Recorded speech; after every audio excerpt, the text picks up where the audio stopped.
I'm Janice Fiamengo of the University of Ottawa. My theme today is Justin Trudeau's Affirmative Action Cabinet. Because it's 2015, that was what Justin Trudeau, newly elected Canadian Prime Minister, quipped when asked why gender equality was so important to him in the selection of his cabinet.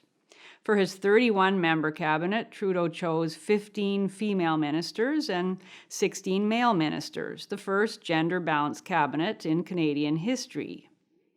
Well, in an era of 3-second sound bites and pithy hashtags, his comment was a pretty good non-answer to defend a female quota system at the highest level of government. As far as I can tell, it's received a tremendous amount of good press, for example, with actress and feminist Emma Watson saying it was the coolest thing she'd seen in a while, and MSN News calling it the new PM's mic drop moment. So what does 2015 have to do with choosing cabinet ministers on the basis of sex? I presume Trudeau meant that a female quota was an idea whose time had come and required no argument at all. Actually, affirmative action hiring and promotions have been with us for quite a long time now, though pro-feminist commentators don't dwell on that.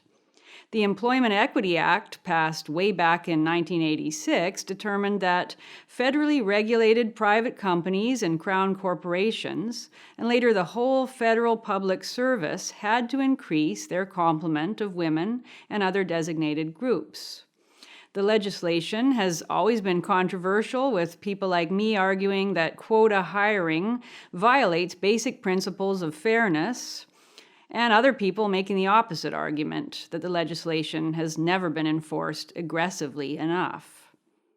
Whatever one's position on the subject, it is hard to deny that a massive and hugely expensive social engineering program has been ongoing in Canada and many other Western countries for decades.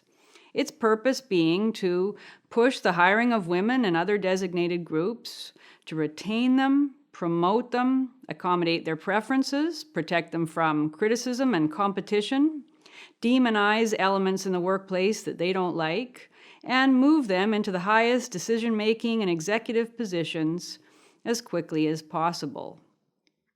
Now we have Trudeau's gender-balanced federal cabinet, rapturously received by the likes of Elizabeth May, leader of the Green Party, who wrote a blog column gushing about women's power to, quote, change society, and Alex Johnston, advocate for women in business, who interpreted Trudeau's move as giving the green light to female quotas in the corporate world as well. The eagerness with which the Trudeau cabinet was hailed may well signal that even as legal and societal barriers to women fade into the distant past, the feminist agenda is entering a new phase of political confidence. Anyone expressing doubts about Trudeau's cabinet has been told in no uncertain terms to keep his feelings to himself, as in the case of the satirical magazine The Beaverton, whose headline mocked critics as hypocrites. 50% female cabinet leads to 5,000% increase in guys who suddenly care about merit. How bizarre to live in a society where the question of merit is treated so flippantly. Why do you assume the women aren't competent is the gotcha feminist fallback, forcing the questioner to prove he isn't a misogynist. Okay, let me put on my grumpy man hat and pursue this presumably off-limits line of reasoning. I don't assume the women in Trudeau's cabinet aren't competent. Though if any of you saw the new Minister of International Trade, Chrystia Freeland's performance on the Bill Maher show the other night on the topic of Islam, you saw someone far more comfortable with pious platitudes than with reasoned argument. I can imagine that it would be tough to debate Bill Maher on any subject, but Freeland's performance demonstrated a near total inability to move off a fourth grader level script, even when the script made her sound as if she didn't actually understand Maher's arguments. If she's the best Trudeau could find, and she was one of his most high-profile cabinet appointments, there is reason to be concerned about competence. But back to the question. I don't assume the women in Trudeau's cabinet are generally incompetent. I do assume that they were chosen in some part, and likely in large part, not because of their competence, but because of their sex. And that's not a good way to select the best. The numbers alone tell the story. Out of 184 Liberals elected to the House of Commons this past October 19th, 50 of them were women, just over 1/4 of the total. Rather than being able to choose from all of the 184 MPs in his government, Trudeau could draw from only 27% of them to form the female half of the cabinet. It just stands to reason that limiting the pool so markedly will limit the range of talent and experience one can access. Now, I'm not so naive not to realize that considerations other than merit alone have always been a part of the selection of cabinet ministers, from regional representation to the paying off of debts. But factors other than merit have never been so starkly on display as in this case. Consider it. Under Trudeau, a female MP had just less than a 1 in 3 chance of being chosen for the cabinet, while a male MP had only about a 1 in 10 chance. Some gender equality. Isn't it kind of embarrassing for the women? And then to stand up and talk about how hard it is to be a woman in politics? It's also not irrelevant to note that of the 388 Liberal candidates who stood for election on October 19th, only 30%, 104 out of 388, were women. If less than 1/3 of those Liberal candidates willing and able to contest the election in the first place were women, why do women deserve to make up half of the cabinet? But supporters of the Trudeau gender-balanced cabinet don't bother with arguments about numbers and fairness. That's so 20th century. Instead, they assert as fact 2 conveniently unfalsifiable assertions. One, that imposed gender equality is good for women, and 2, that it's good for the country. On the good for women front, proponents emphasize that the positive message of a gender-balanced cabinet is worth any number of male grumbles.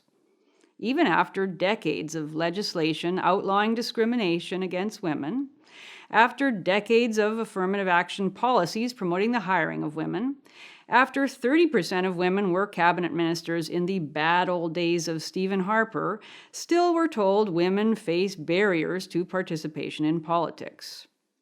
Where the claim has no statistical support, as demonstrated empirically in the major economic study out of MIT recently that found that women born after 1975 significantly outpace their male peers in post-secondary accreditation, employment rates, occupational stature, and real wages, no matter, the arguers resort to the intangible, that ineffable something in the air, the noxious whiff of patriarchal bias, everywhere felt, though nowhere grasped.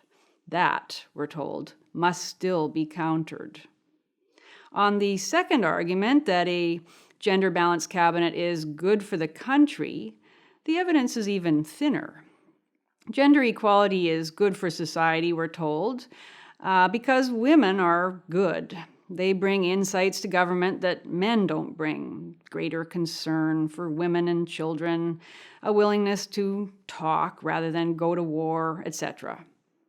This would seem a non-starter premise for a movement dedicated to the claim that there are no significant intellectual and other occupation-related differences between men and women, but pro-woman sentiment is always, it seems, in season. Earlier feminists celebrated women's special qualities too. For example, Canadian suffragist Nellie McClung claimed that extending the vote to women would bring an end to war and other social injustices. Obviously, it didn't, but the implicit appeal to female moral superiority is a time-honored feminist theme when convenient.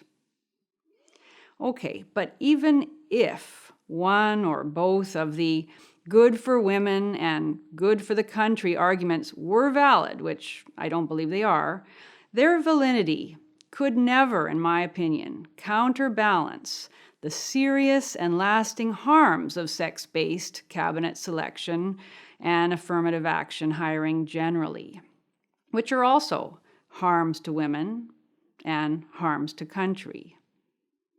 Obviously, some women are advantaged materially by promotion based on sex.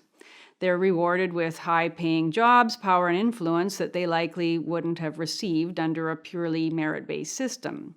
That's nice for them. But the practice of requiring gender equality is, in the long run, bad for women, because it contributes to a consciousness, often subliminal and repressed, of inferiority on the part of women, who are condemned always to suspect that their positions were not fairly earned.